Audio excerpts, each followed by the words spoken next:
Can't believe Christmas is I know. 6 days away. No, 5 days, 6 days, whatever. Six. 5. On the fifth day, he cringed again or something. I don't know. So, right. I look. I got a lot of skills in life. Wrapping Okay. gifts. Not one of them. It's Yeah. right in that portion of the brain where, like, there's how to use a hotel shower and wrapping Christmas presents are the same part of my brain, and neither one of them function correctly.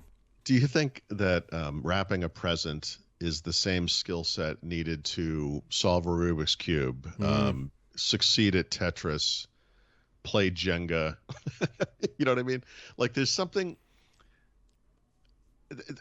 if you think about it, it's always a perfectly rectangular thing. You're folding it at 45-degree or 180-degree angles. Mm-hmm. It should be the simplest thing in the world. And yet every time I do it, it looks like you gave it to a 3-year-old. Mm-hmm. You know, I don't know. Like my wife's Lots gonna of pick up tape. her gift and be like, "Is this glue on the outside? Like, what happened here? Like, it's Yeah. it's not a I know. not a good look." It's just, or you measure it and then you fold the thing up and it's like an inch gap. Mm-hmm. Oh And no, you're that's like, exactly how mine ended up. Like the top, I You put. cut like a strip to put it under there and then tape it over like a child. It's exactly. Yeah. Is No, there a I know. I camera in do my the same basement thing. somewhere? Because Yep. it's what I did. My wife does it and it looks like a professional at Yeah. Macy's. Yeah, did yeah. it, you know, there's like a frilly ribbon thing going on. So I give my wife, whenever I give her a gift throughout the year, it's always in a bag with like the little crinkle paper just shoved on top. Of course, you But- have to. But she requires that for Christmas I wrap a gift. Oh, for no other reason to assert her Just to put you superiority. through it. Yeah, Part of the gift is knowing how frustrated you got. exactly. You know. That's exactly what it is. Oh man. Much like I'm frustrated that my water heater just started to kick on. But it's so my water heater. Nobody can probably hear this part. They'll hear the flame turn on in a second. But it's one of the super high efficiency ones, which means there's a valve on the top. It's like a little like actuating thing that has to turn 90 degrees. But when it's turning 90 degrees, it makes the same beeping like a van is backing up. So it's like doot doot doot. Why? I don't know, like probably because some idiot got their hand stuck in there one time and sued somebody would be my guess. Oh wow. But anyways, so that's, if you hear that noise, that's because my wife and kid are off work, or my kids out. Yeah, my kid should work. She should be like weaving things all day long instead of going to school. Wife and kid are at home now for the next 2 weeks, which means the hot water is currently being used, which means the hot water turns on. Yeah. No, my daughter is home from college, and that means our expenses have tripled overnight, which is always entertaining. You know, car's got to be fixed. It's got to get a new sticker. She needs a new screen for her iPhone because she smashed it somehow. Mm-hmm. You know, these things are all they're free, Brad. You know, they're They just are. free. They're gifts. Yeah. I vaguely remember you saying you were going to do this, even though you told me you weren't going to do it initially. So you ended up with the iPhone 13 Pro. Well, I don't know if I've ended up with it. I did get one. You have to understand it. I sort of invented this phrase, but I think it's apt. I rage ordered an iPhone 3 times this past fall or winter, whatever we're in. And the first 2 times I canceled it. The last 2 times I kind of let it roll. The other thing that's happening on the side of this is like last Monday, I think it was Monday, Tuesday certainly. Google released the latest fix for the Pixel I have. Mm-hmm. After waiting a week, it was available for all the other Pixels before that. And for the Pixel 6 line in particular, it's supposed to solve all these problems. I haven't gotten it yet. It's like a week later. I still don't have it. I have an unlocked phone. It should get it like the first day it's available. I don't know what's going on there. So there's always the hope that they'll do something to, fix a lot of the problems. But, there's some problems that no software fix can fix. I don't like the curved screen at all. I don't like the size of this device at all.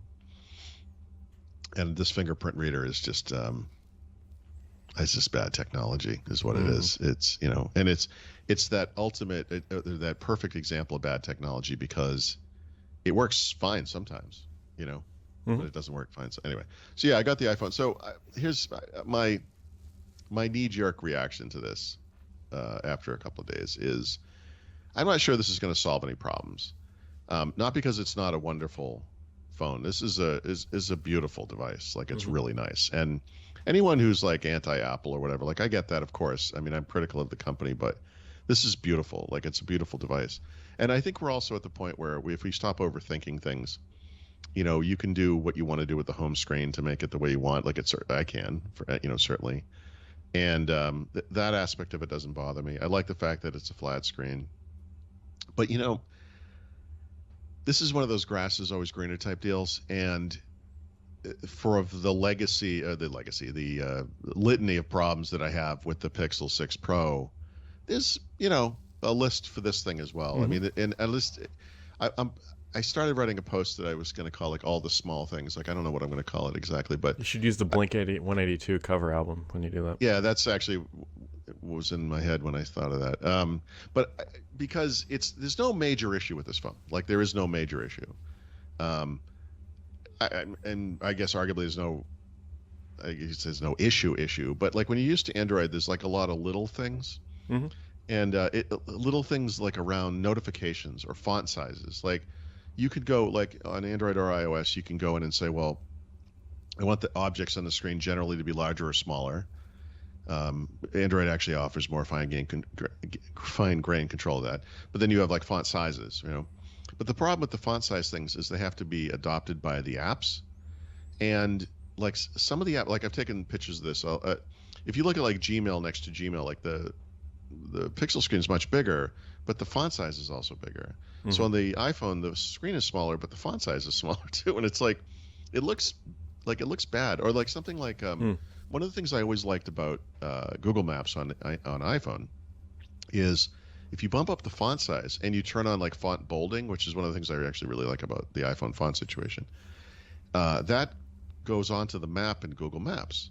So Google Maps is actually easier to use for navigation and just for looking at the map than it is on Android, which is kind of weird. But when you select a location and it brings up that slidable card thing that has all the information, phone number, blah blah whatever, the fonts on that are tiny. So the fonts on the map are like blown out and huge, but the fonts on the description stuff is all like tiny, and it's like I can't even, I don't know, like I don't know, just stuff like that. There's a million of them. I mean, I'm just giving you one or two. I don't remember what I said exactly, but it's fine. The truth is, it's fine. This is a Hmm. beautiful device. Is this $1,000 worth of improvement? No, Over what probably I had over before. last year. Probably not. No, I mean over what I mean. In other words, I already have a phone, so I'm going to spend $1,000 on Hmm. this thing. Is it worth $1,000 to me? I mean, I guess if you were going to buy a phone, you could make the argument that like going from a Pixel 6 to this is probably a $200 difference or whatever the difference is. Is it $200 better? It certainly has. I don't know. The camera seems good to me. The one thing I'll be curious about your opinion on, Hmm. at least this was a big upgrade for me. Now, granted, I was jumping a couple generations. Is the Yeah, screen is incredibly bright, 1,000 nit OLED.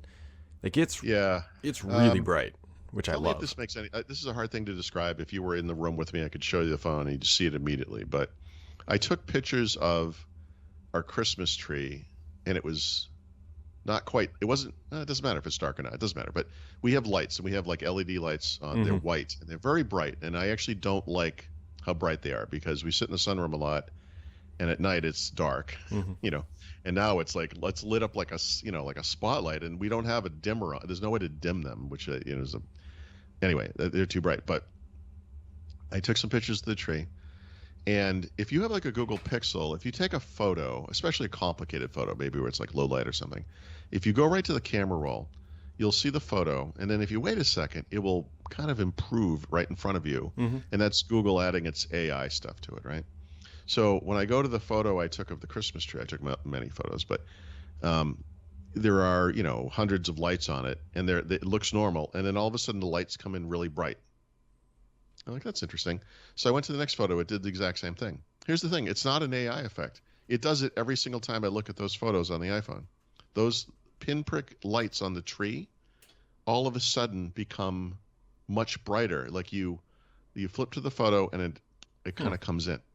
It's weird. And I think that might be related to what you're saying. That's why I think it's related to the HDR because, like you said, it can do 1,000 nits, which is crazy. Most Hmm. laptops, by the way, are like 400 nits. Some of them are 200 nits. I mean, you can get higher Some of brightness. them are nitwits. It was just, yeah, That's awesome. yeah, it's okay. Anyway, I get, and then there's also differences in apps. Like last night we went to a restaurant. This is Google Maps again, but I often don't do this, but I like this place. It's kind of new, and I wanted to add some photos I took to their page on Google Maps. So I do this sometimes. Like I said, on Android, you just add the photos. It will ask you what each item is. Mm-hmm. Okay. So you do it on Google, on the iPhone, and you can optionally go through the photos, and there's an edit button. It lets you type in text, but it doesn't force you to. It doesn't force you to step through them. Like you can ignore it on Android, but you have to step through each photo and say no, whatever. But there was like a box to add text about the whole thing I was posting, even though I was just posting photos. I wouldn't let me post unless I typed something in there. So I just typed a little line, a sentence about it, and I hit post. And then when you go to it's called an update for the location, because I already wrote a review of the place. I have never seen this on Android before. Like, what is this? Like, so that's different. Like the Fitbit app has different stuff in it. Fitbit was like, hey, congratulations. You have hit X number of active minutes 4 days in a row. I've hit X number of active minutes 365 days in a row. What are you talking about? Because it's 4 days since I had the iPhone. That's something that Android doesn't do. Why would the app be different? But they are different. Anyway, I could go on and on. I don't mean to waste so much time. I'll just leave it at this is a beautiful phone. It's beautiful. No, it really is. It's beautiful. I have no major complaints. But it is interesting. Notifications are different. Like fonts different. I don't know. I don't know. I don't know. You know what I mean? Like, I don't know. I think it's ultimately where I'm at. Like, I don't know. Does that make sense? Oh, one more thing.